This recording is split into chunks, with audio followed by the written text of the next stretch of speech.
China, home to 1 in 5 of the planet's population. The superpower the world fears, but few really know.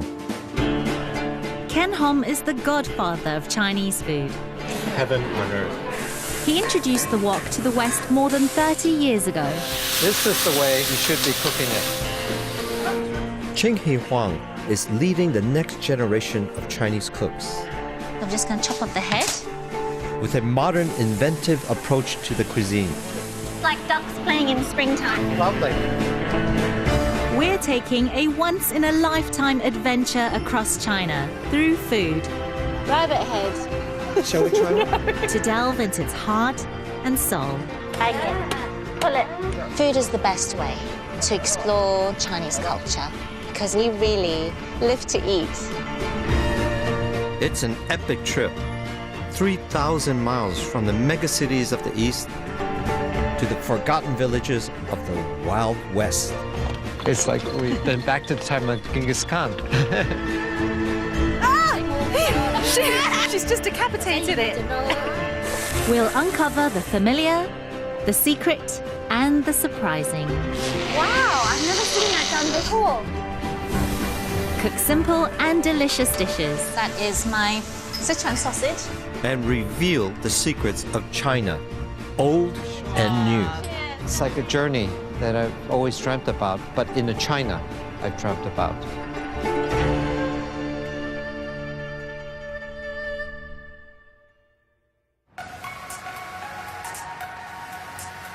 We're spending the first week of our month-long trip in the capital, Beijing. I was raised in Chicago, and when I first came here in the 1980s, it was just beginning to open up to the West after the dark years of the Cultural Revolution. Unrecognizable. It's like the new frontier.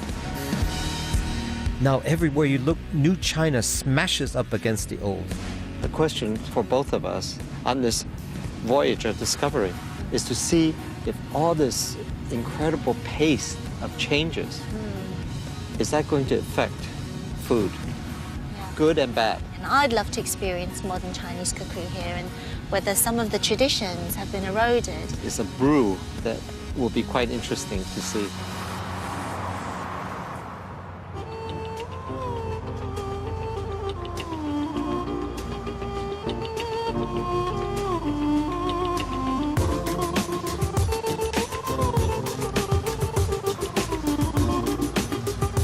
China is a country of contradictions.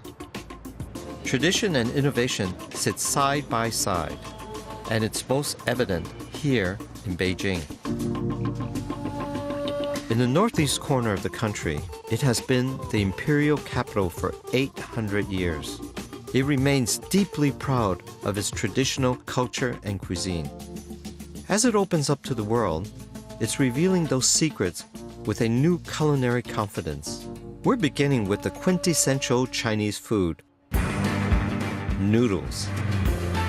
They're a humble, everyday dish, eaten in all regions. But they have a 4,000-year-old history, and today, in Beijing, this ancient craft is being celebrated center stage. It's just incredible. I think they got this concept from the West. Yes. Open kitchen, and it's pretty spectacular. It is, I mean, watching them work, it is like an orchestra. Like the guy with the big block that's just shaving noodles, he looks like he's playing the violin. Yes. The capital is pulling in the country's best cooking talents. These noodle masters are from Shanxi province, west of Beijing, where the art of noodle making has been passed down through the generations. They're most famous for their hand-pulled noodles, la mian, made from just wheat flour and water. The skill is in manipulating the dough. You double it up and double again. It's Really, folding and yes. folding on itself. It's about can be a mess. balancing the elasticity before he can actually pull the noodles. So he's stretching Now that. stretching. Okay, what he's doing, Just he's pulling pulling. and folding it, a little bit like how children used to play cat's cradle. Cat's cradle's a lot easier. Yeah. Wow, that's See that? beautiful. That's what we call 长寿面. Yes.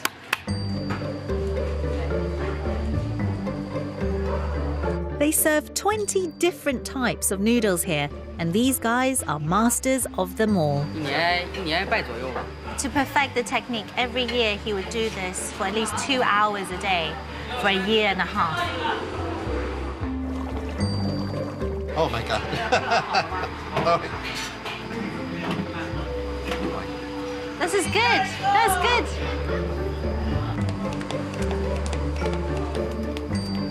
That is amazing. It's like noodle bullets. Yeah. Oh, okay. So it's kind of like, get in there. I was taught to cook at home by my mother growing up in England. As we travel across China, I'm looking forward to the challenge of cooking in its fiery professional kitchens, where it's rare to find any women. I love it. The drama, the commotion, and also the excitement as you approach, a wok like this, because you never know what's going to happen. This is a very intense heat source here. It's like it heats up the wok to over 350 degrees. It's very powerful. It really keeps you on your toes because 1 second off and you could burn and destroy the whole dish. Throughout our trip, we'll be cooking dishes simple enough to do at home. First is my take on a classic northern noodle recipe, 炸酱面. It's the Chinese version of spaghetti bolognese. It's basically a meat topping, a delicious savory meat topping on top of delicious noodles, and sometimes you have some fresh, crunchy cucumbers.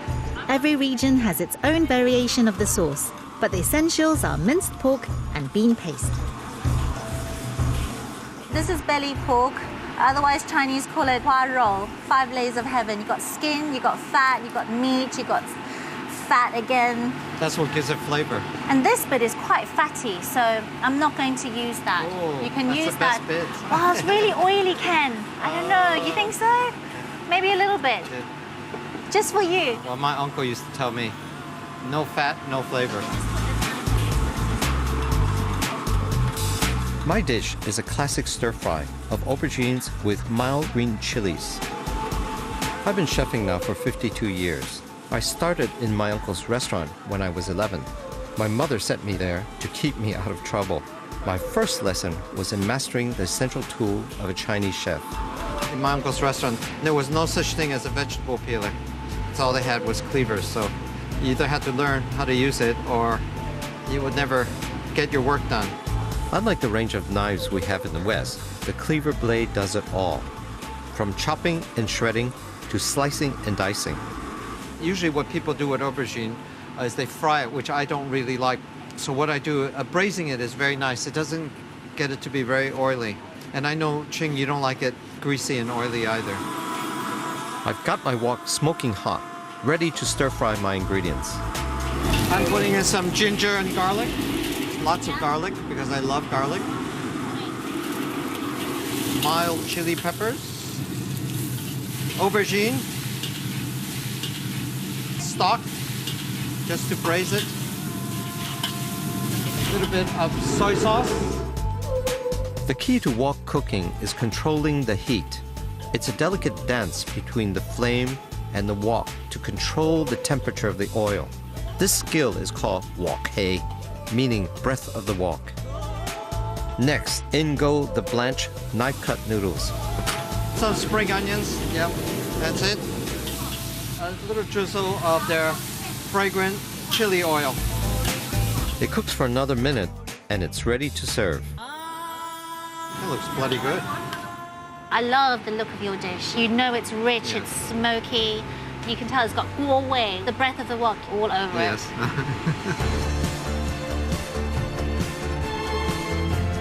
Now it's my turn at the wok, making my 炸酱面 sauce. In with the garlic, ginger, leeks, Sichuan pepper in the hot oil, together with the belly pork. And then in with a little bit of wine.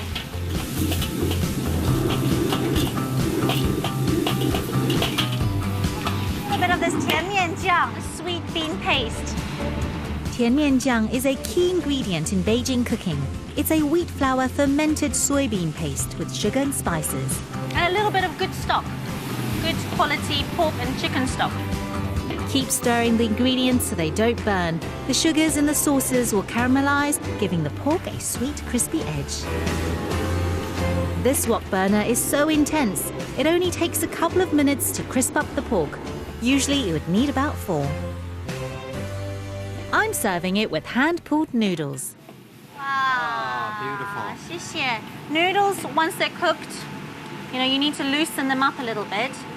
So I'm going to toss them in the sesame oil and chili oil.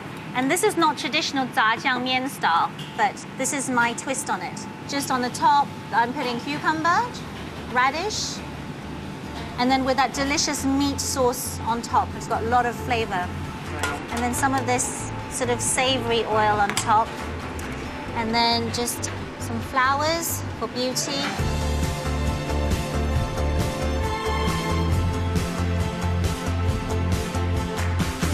Oh, raw vegetables.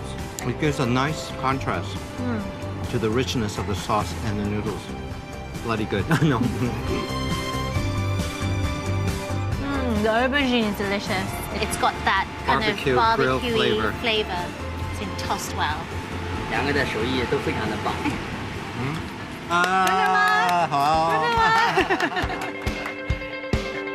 It's not just the classics of Chinese cuisine like noodles that are being showcased.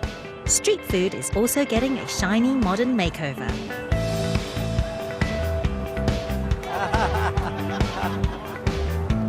Wangfujing Night Market is bang in the city centre. Traditional food stalls sit alongside luxury hotels and shopping malls. I love it. Thank you. They used to never speak English. They used to never speak English. Xiaochi or small eats were very much part of the Beijing life for centuries, with vendors on every corner. But as part of the major cleanup for the 2008 Olympics, they were moved off the streets and now operate in regulated and uniform places like this. Now this is Zhangjinbao. When I think about Beijing, this is exactly what I think about. The bao type of bun. Oh, that's spicy. 多少钱? Wow, prices have gone up. Wow, they used to be really cheap here. 10 kuai, that's 1 pound for this. You're joking. No, it's Wow, it's expensive. highway robbery. Despite the prices, this is a great place to get a bite-sized taste of China with foods from every region. The Chinese are known for eating everything, especially Cantonese Chinese like me. Oh, now we're talking. Oh, no. No. I like a small scorpion. Oh, let's have a cricket, yes. Cricket.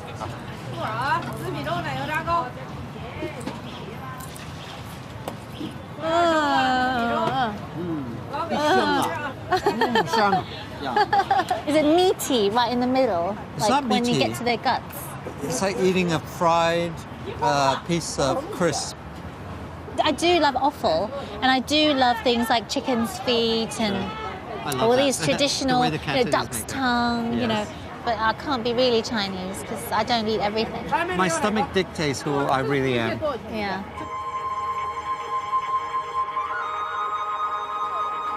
Beneath the modern face of the capital, there are small pockets of the city where it seems little has changed for centuries, and there is still a strong sense of tradition. Jinshan Park is in the shadow of the Forbidden City, the imperial palace that was home to China's emperors for 500 years.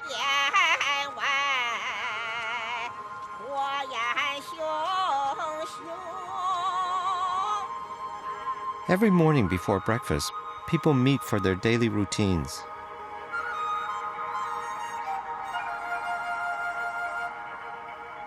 I took classes for a while. I thought I was too young for it.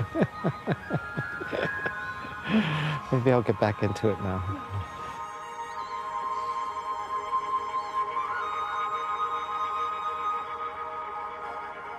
For both Ching and I, this trip is deeply personal. We want to understand more about our relationship with our homeland. Even though I was raised in America, I've been connected to China through food from a very early age. My father passed away when I was 8 months old, and my mother brought me up in Chicago's Chinatown. I grew up in a Chinese bubble because I didn't see any other people except Chinese people. We only ate Chinese food, we went to see Chinese movies, and we only spoke Chinese. Cantonese, that is. The era I grew up was very difficult to be a minority in America. You were either made fun of or you didn't exist. And China was like a dream, like a fantasy. That was a life raft I clung to be proud of my identity. When I finally made it to the homeland in 1983, it was not the China I imagined. It was still emerging from the trauma of the Cultural Revolution of the 1960s and 70s. I was pretty appalled. It was as if China was almost 50 years behind. I just couldn't believe it. In Beijing, traditional food culture was nearly wiped out as a result of Chairman Mao's communist ideals to rid the country of bourgeois influence. Red Guards shut down restaurants and burned recipe books. A lot of chefs left China, or else they kept their art secret. In other words, they didn't practice it anymore in public. But, you know, once you cook, you can never forget how to cook. And when the reforms came, all these people came out of their kitchens and started cooking again.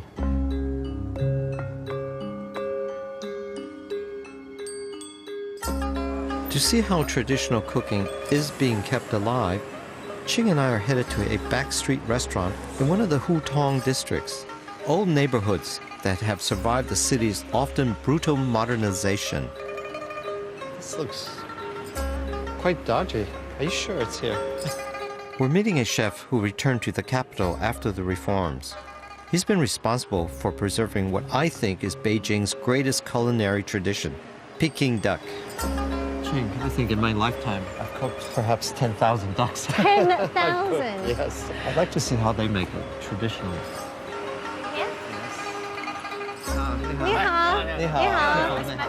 Chef Zhang Liqin has turned his family home of 50 years into this restaurant, which he runs with his daughter. Peking duck is to the Chinese what champagne is to France, and Beijing is its birthplace. It dates back to the Yuan dynasty of the 13th century, when it was reserved exclusively for the emperor's table. Well, the secret of Peking duck is it has to be crispy skin, no fat, and moist meat. And if you don't have that, it's not Peking duck. Chef Liqin has studied the 700-year-old techniques of the imperial court kitchens. 这个当顾客吃到我烤的鸭子好吃，哎，我就特别高兴。 The first step is most important, to separate the skin from the fat. It can inflate so that when it roasts, the skin can roast separately in this layer of air while the fat melts. And renders. And renders and keeps the meat moist. That's the secret of Peking duck. And how I do it is use a bicycle pump. I've always... It's really easy to do, and it does it instantly. It's quite a cool thing. But Chef Liqin is a firm believer that the old ways are best. Oh, he does it by Yeah, blowing into into it. Wow, I've never seen that done before. By mouth. OK， The Peking duck, it's a type of Malut duck with white feathers. The species is important because of the skin. This is why this skin is very important. You can't use any type of duck. It has to be this type of duck that works. It can inflate better, and it's the amount of fat that it has in it.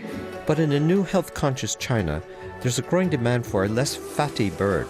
Now over half of the ducks consumed are reared from a super lean breed of Peking chick imported from England.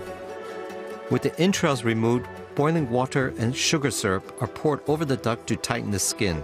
It's hung up to dry for 4 hours, and then it's ready to roast. It feels like parchment paper. It's essential that it's that dry. 所以烤多久呢，师傅？1个小时，1 hour。 1 hour. hour. Duck over the flame. And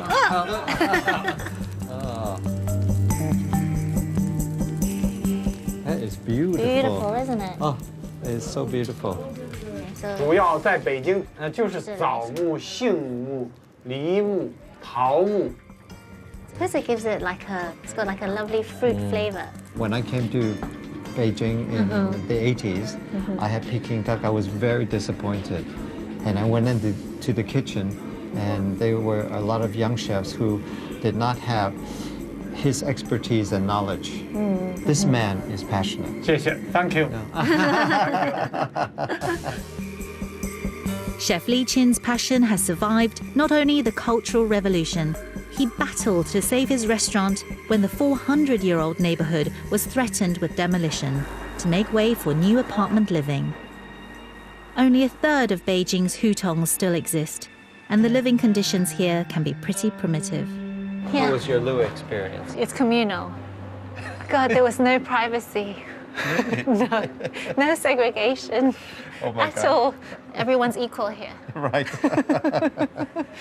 After an hour of roasting, our duck is ready to eat. Wow, Perfect. I can smell it. Smells And you see all lovely the and smoky. steam coming up. Slice Look it in at the that middle. skin. Oh, my mouth is watering like crazy. The ritual is familiar to people all over the world. A dab of sweet bean sauce, a couple slices of duck, spring onion and cucumber, all wrapped in a wafer-thin pancake. That is delicious. It's aromatic, 好香。 it's juicy, the skin is crispy. I've eaten so many Peking ducks all over the world, but this is the mothership. 谢谢。谢谢你保存的这个传统的，就是北京烤鸭的这食谱这么好，让我们今天有这个幸福能吃到。我做这个烤鸭也很不容易啊，文化革命，种地，像我这种情况，北京有几十万人，那个时候生活很艰苦，吃饭都有时候都会成问题。我到了北京，我就认为北京没有艰苦的工作。 It's like a human epic. It is. That he's gone through all this hardship to arrive, and this is our story. And I think he embodies very much what China is about. It's not about complaining. No. It's about looking forward. Yeah, Don't look back. yeah, yeah.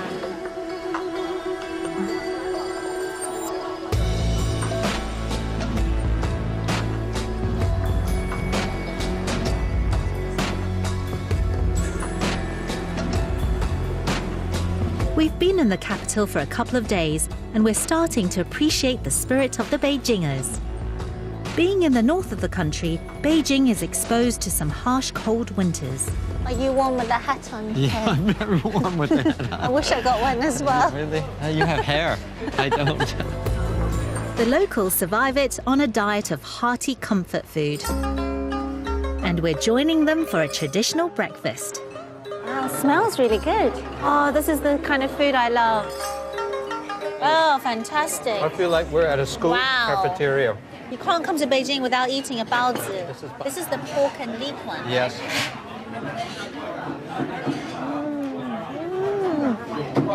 This is heaven on earth. It's so juicy inside. And the bread is slightly sweet.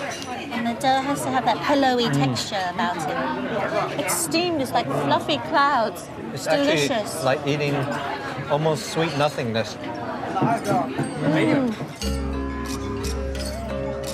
Baozi have savory or sweet fillings and are found across the country as street snacks. In Beijing, there's a unique way of eating them. They serve the baozi with this like an intestine soup, like a garlicky, unctuous soup, quite starchy, and inside is some intestine, yeah. The locals can't seem to get enough of it, so why not?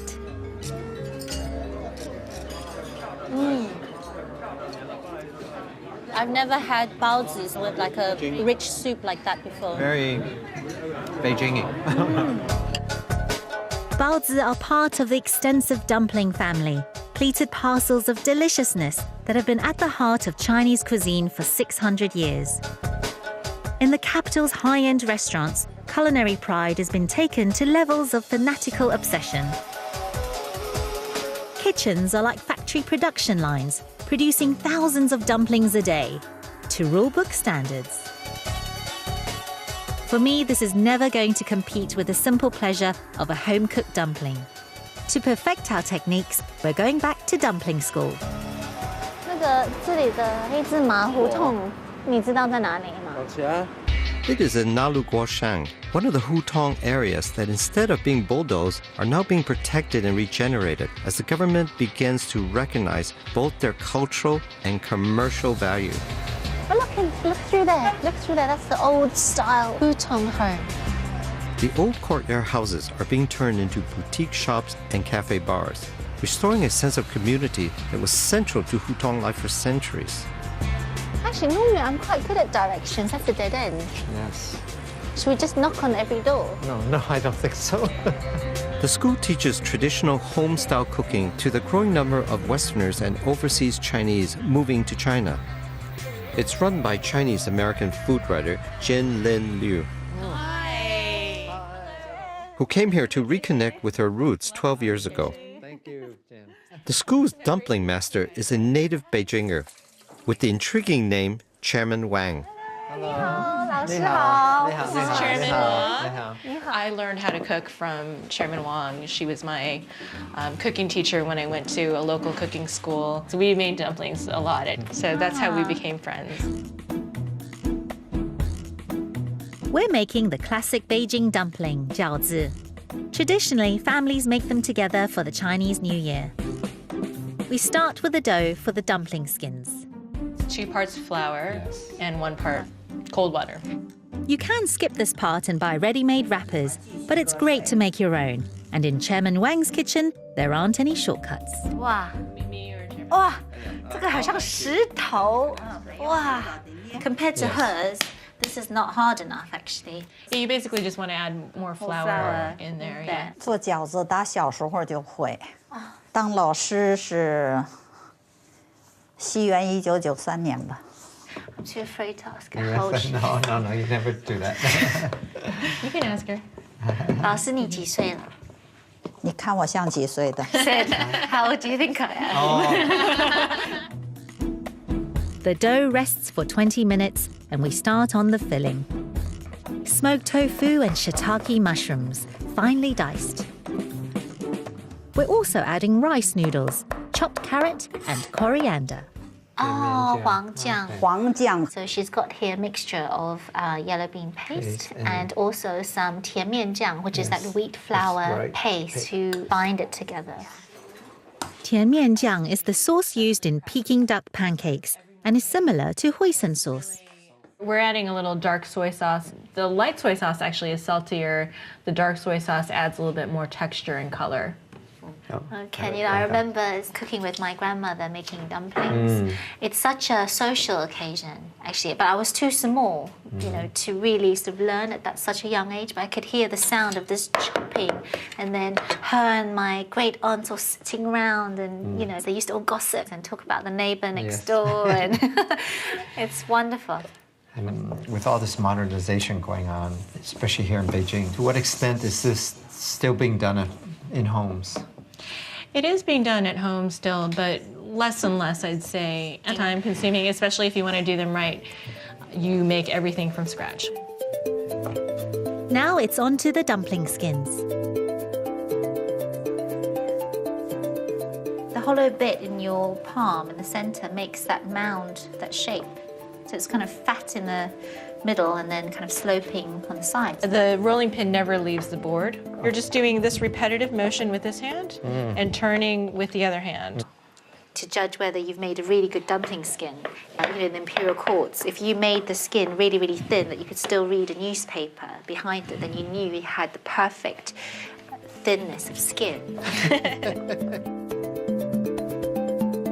Next, we fill and seal the dumplings.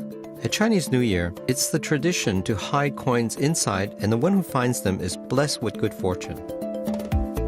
This is the easy way. Just press, seal it. You want a smooth circle on one side and then the pleats on the other side. And a good dumpling is one that sits down and doesn't tip over. We're cooking the dumplings 2 ways. The first is simply boiling for 15 minutes. The second is pan-seared, my favorite. This is great, because this creates steam in the water, and we close the steam. So it's crispy on the bottom. And it cooks with the steam. So you want to fill the water about 2/3 of the way to the dumpling top. To get a delicious crispy bottom on your dumpling, add a ladle of oil. Leek ginger, Sichuan spring peppercorn, onion. Fragrant oil. fragrant onion. Wow. Beautiful. That looks so good. You don't understand what that means to me right there, looking at it. It's like home. It's like home. That's 水饺. If the dumpling skin is too thick, it's too chewy. If it's too thin, the dumpling will break. These look spot on.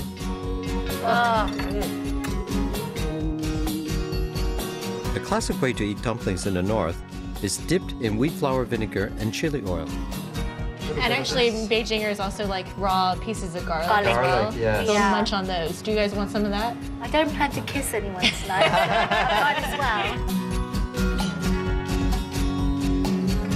Wow. I can taste the I sweetness can taste of the- the carrot, You can the take texture of that smoked tofu. so delicate and moist. Sensational. This is masterful. Hands down, she's dumpling master of Beijing.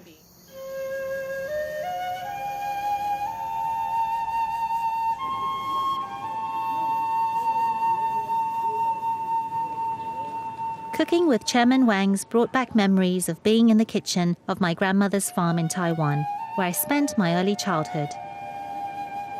She passed on 3 years ago, and I've come to a Buddhist temple to pay my respects to her. Well, my grandparents looked after me from I was a very young age, from about 2. Both my parents were really busy working, trying to make a living. My memories of food actually all come from those very early years of living on that farm. We didn't have very much, but every day was so much fun. The island of Taiwan is off the south coast of China and is disputed territory. My parents left for work when I was 5, and we travelled first to South Africa, then England, where we settled when I was 11. When I was growing up, I didn't want to be Chinese. I wanted to be English. I wanted to be everything that was not Chinese. And my father forced me to go to Chinese school every Sunday, and I had to cook Chinese food for my dad. And I actually resented that, and I hated cooking. And but only as the years have gone by, that actually, that's the only Chinese part of me that remained, was the cooking bit and the food. Through it, I now appreciate Chinese culture, and I'm finding myself through food. I'm beginning to understand more of where I'm from and who I am. This journey is so important because it gives me a chance to really delve deeper into Chinese cooking and just to learn more.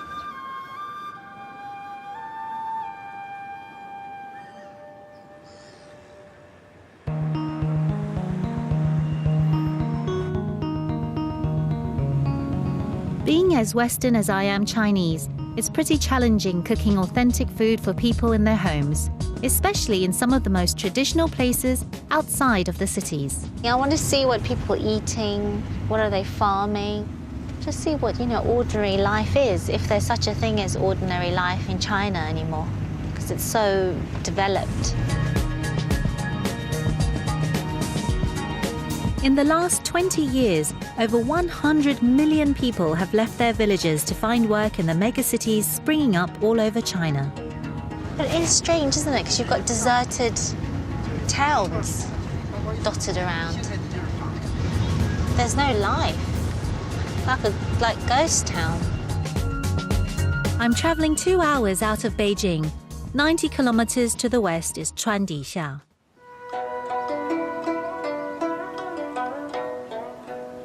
Chuandixia is a 400-year-old village.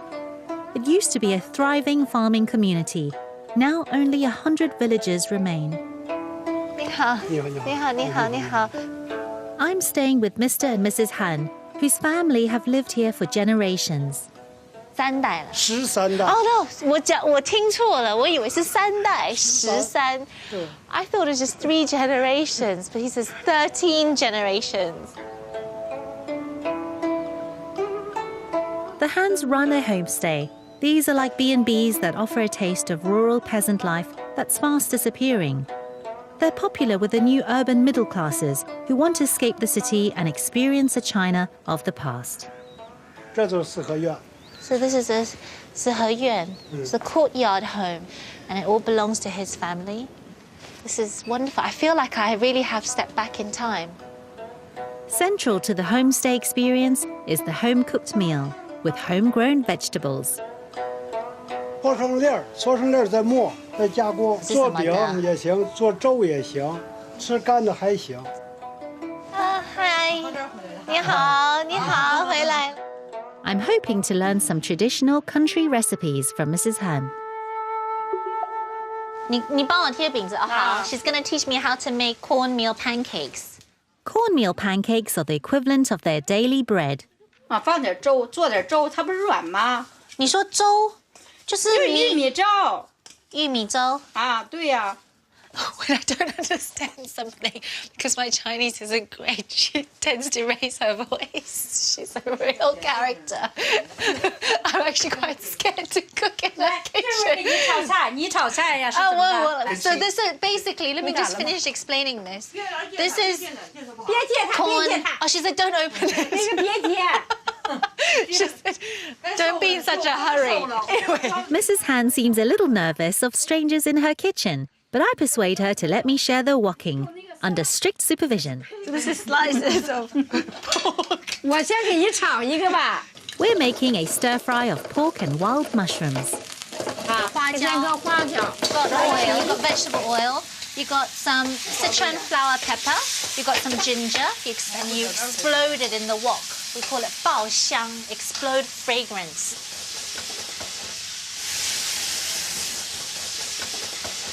Then she's added slices of pork. In the summer, they pick mushrooms from the mountains and freeze them for winter months when fresh food is scarce. 鲜中啊，这一把它一戳了，鲜的。 Oh, she said, don't worry about the look of it. It is really good. Stir fry that together. A good substitute would be oyster or chestnut mushrooms. And then she's added a little bit of dark soy sauce for color, to color the meat. And she's also put a little bit of garlic, a bit more spring onion at the end. 你觉得我这样子炒的怎么样？行 Just okay. It looks mean and moody. A little bit like the chef.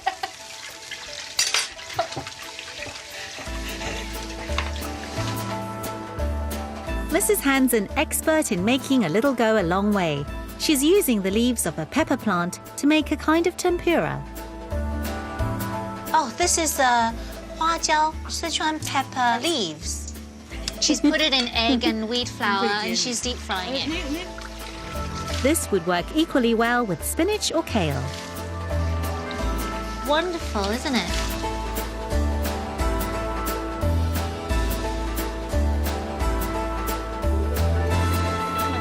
Before we eat, Mr. Han prepares my sleeping accommodation for the night. It's basically a wood fire under your bed, and the heat from that will just warm the bed. Works like electric blanket, but old school style. 高兴见到你们，跟你们玩了一天。好吃吧？好吃吧？ Mrs. Han made with that delicious mushroom. Pork and mushroom. 好吃。这是深山那个松树里头的。一般的那个菇啊，好吃。又甜。Whilst the homestay gives the Hans a small income of around £4,000 a year, Above all, they seem proud to share their traditional way of life with their guests. 我觉得我做的这个农家饭比较一般的好吃，是不是？啊，是啊，是很好吃啊。你看，你看我都57了，你看我身体还行吧？兄弟，然后。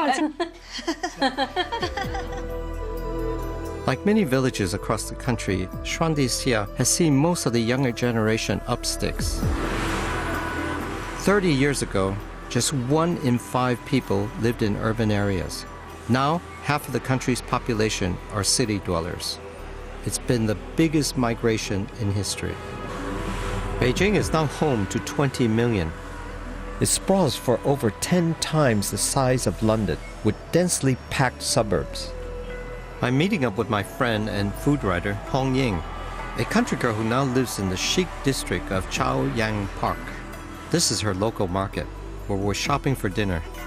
The variety, Yes. I find astonishing. This is from America. America, Boston. This is Canada. It's an interesting mix of Western imports.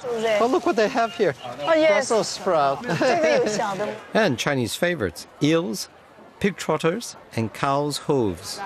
Oh, what's that? That's Oh, this is a flower. Yes, very, very delicious. oh, it's called cucumber flower. I've Yes. never even seen it. Yes. I'm Really, Guangdong. I'm thinking about these chicken wings. Yeah, I like chicken very much. Hong Ying's life has changed dramatically since her childhood during the Cultural Revolution. In the countryside, there were severe food shortages and families were rationed. When you were growing up, it was very hard to get meat. How old were you before you taste your first chicken? And I think maybe near 12. 12. Wow. Yeah. Every morning when the sky is still very dark, we have to the non-queue. Yeah. We don't have enough Right. food. So many people died for hungry. The Great Famine in the late 50s and early 60s took the lives of an estimated 30 million when Chairman Mao's agricultural reforms failed. In Sichuan, where Hong Ying lived, 1 in 7 died. The first Yes. time I saw the marketing like this, I think it's so rich and so many color. I really touched and cried.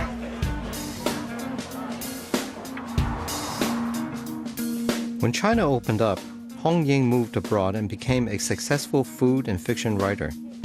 She returned to Beijing 10 years ago. You can say that Beijing is really changed. Just like some vegetable grew up. For dinner, we're cooking 2 dishes, starting with the chicken wings. Now, what I'm making here is just your sea salt and 5-spice powder. I think 5-spice is a great seasoning. Just put it over the chicken wing. It comes ready mixed and is a blend of cinnamon, cloves, star anise, fennel, and Sichuan peppercorn. And then throw it in the oven. That's how simple it is. The chicken needs to bake for 30 minutes. To go with it, I'm making a side dish from the staple of Beijing cooking, cabbage, which saw people through the hard times. I think cabbage is a homage to Beijing. I'm going to stir fry it with this lovely dried shrimp. I could smell it when I took it out, how good this was. Into the wok go some garlic, then the shrimp and the cabbage. It's the smell of real Chinese cooking, huh? Now, I usually add rice wine, but with none at hand, I'm winging it. Can I add a little bit of the gin? Little of that. Too much. Yeah, it's too much. That smells good. I'm blanching the cucumber flowers we bought in the market for a couple of minutes. Tastes like beans. Then I give them a minute in the wok. Very good. I've never used that before. Hong Ying started cooking at 11 in the village commune kitchen. Each family was rationed just 2 kilos of rice a month. She learned to make the most out of very little. Hong Ying, how did you turn what happened to you into a love of food? I think the food, just like writing and painting. If you feel that and you just concentrate, put your heart and the emotion and your love and the things just change. Very philosophical. After half an hour in the oven, The chicken wings are golden brown and crispy. I'm finishing them off in the wok with garlic and spring onions. When you cook it like more than once, you have different layers of flavor. Remember, Chinese cooking is about layers. It's not just one-dimensional.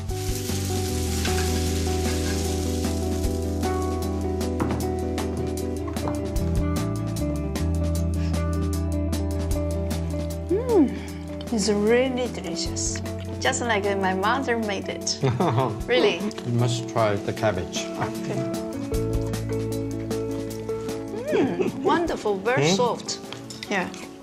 I learned something from you today. Gin, golden gin. I was impressed.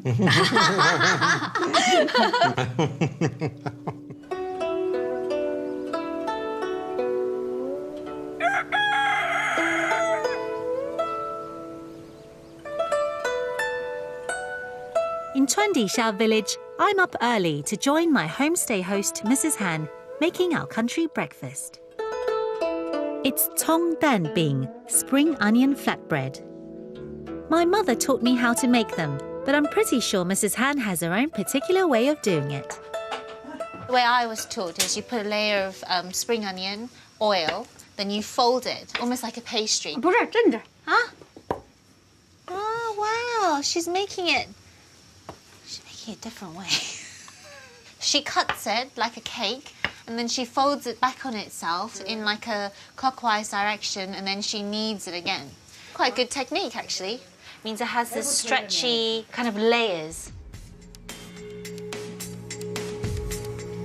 Yeah. So you have to cook it until the dough's cooked through.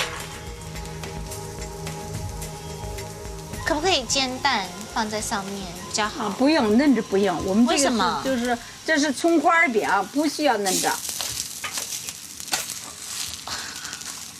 Normally, we have a thin layer of egg, beaten egg, like a crepe that we put on top and we roll it. That's how I'm used to eating it. But she's going to be serving it with boiled eggs. Now, that's something new. I haven't tried it with boiled eggs before.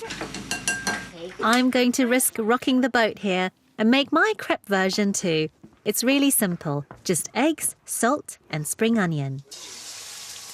With the wok on a medium heat, add the beaten egg mixture, swirl it around so it coats the wok and creates a thin egg crepe. Once it's cooked on one side, flip it over and cook the other side. This is how we'd have it normally in Taiwan. Like that.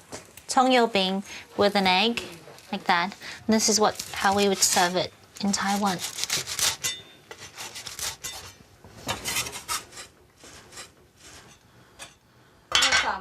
Hi, 你觉得呢？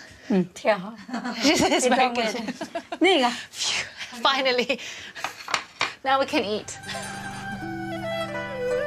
To accompany our two different versions of the flatbreads, Mrs. Han has also made corn porridge. Because we're in the north of China, they don't really grow rice here. So instead they have sweet corn porridge. You know, it's got a wonderful smoky flavour to this. It's really delicious. 阿姨，你尝看看，加蛋。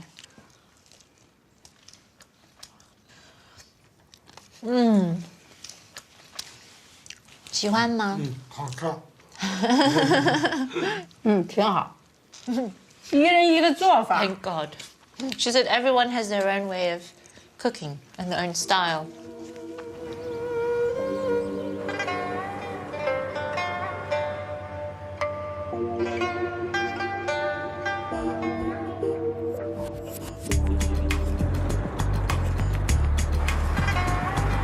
It's our final night in Beijing.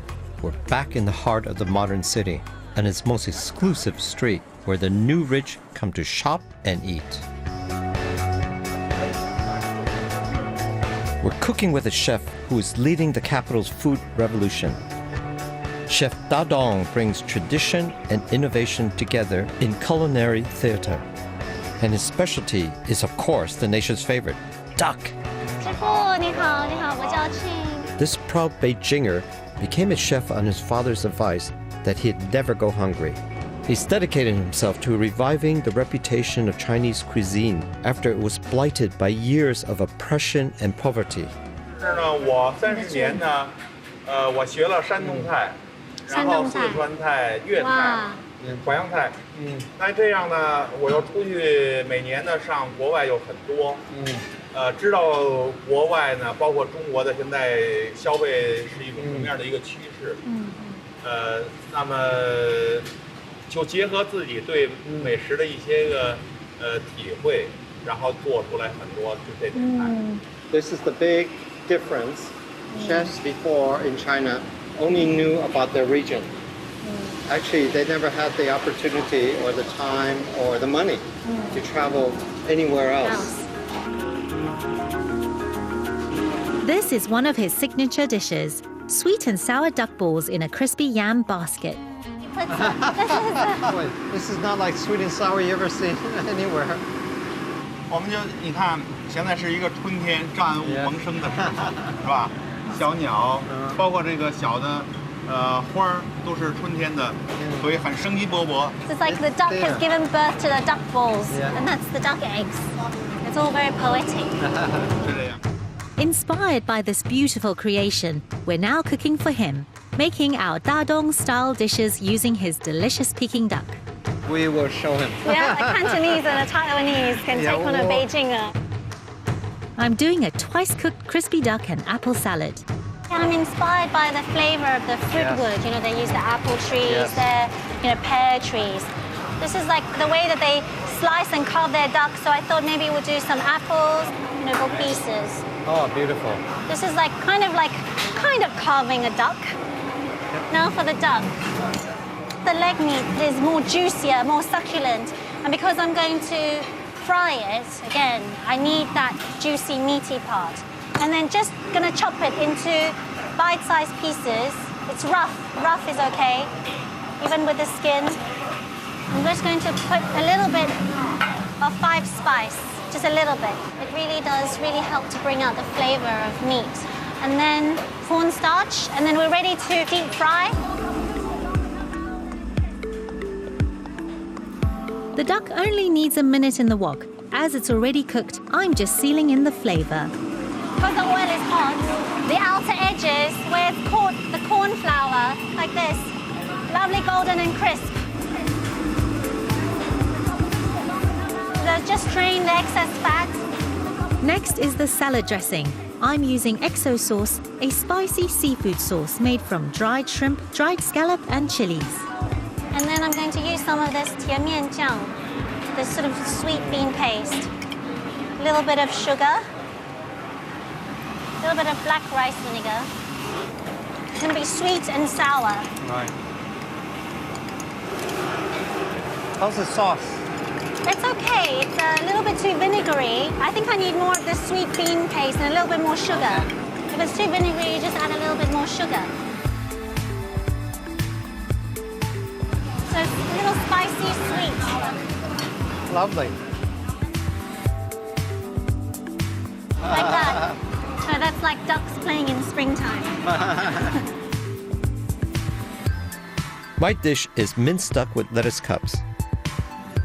I'm going to stir fry the Peking duck with radish and cucumber, along with some fresh water chestnuts. I want to get this really, really hot. Okay, some ginger, garlic, spring onions. I'm ready to walk and roll here. Smells good, Ken. Yeah. I'm going to add my duck and all these condiments he uses for his Peking duck. So this is a bit of a homage to him as well. That looks good. I love the colors, the pink and the green. A little bit of rice wine, water chestnuts, and what I like is a little bit of peanuts for crunch. I'm also using the sweet bean sauce and adding a touch of my favorite oyster sauce. That'll be ready. Lovely. I love watching Ken with a wok. The way he works it with the flame, he's infusing the ingredients with a deep smoky flavor. Good wok, hey. Finish it off. You'll have a bit of crunchiness bit of That's texture. a lot of flavor. You only need a little bit.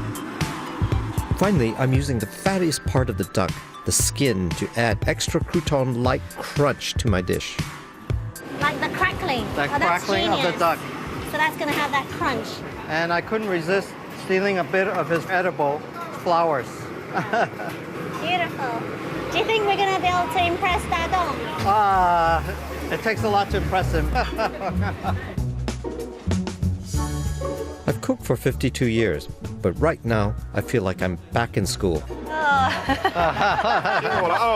那么漂亮，谢谢。这是师傅做的，这是我做的。有一种回到一种生机勃勃的感觉，在小鸟在叫。Thank you。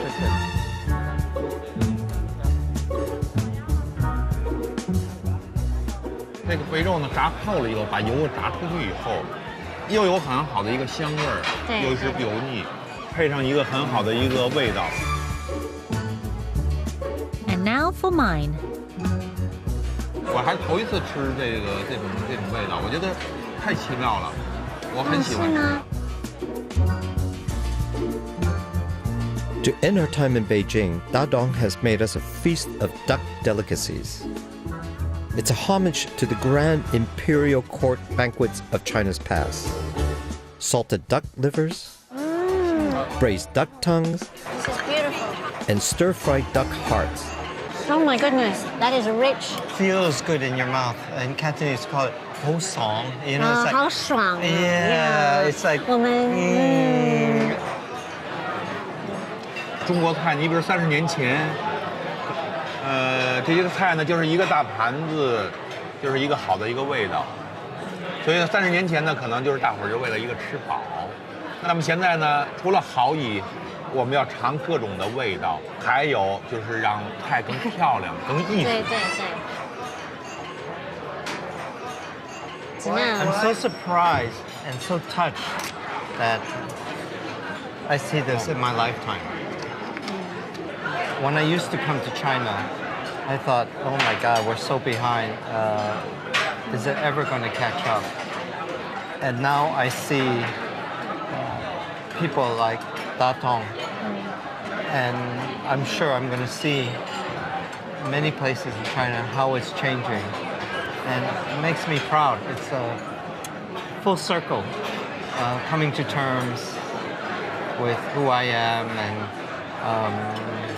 I was right to be proud to be Chinese. Yes, definitely. This is fantastic. Next time, we journey to the Sichuan province, the spicy heartland of China, Wow. It's really numbing heat. where the food is fiery and the chili pepper is king. This is actually blow your head off good. We'll explore one of the world's fastest-growing megacities. I thought it would be a lot of change, but it's shocking. But it's still deeply Chinese. Oh, he's massaging your ear. I love it. We'll venture into the rural backwaters to cook traditional dishes. This pixie is really good. Cartilagey, but good. And find out why Sichuan cuisine is now being celebrated around the world. I'm discovering things here that are an inspiration to me.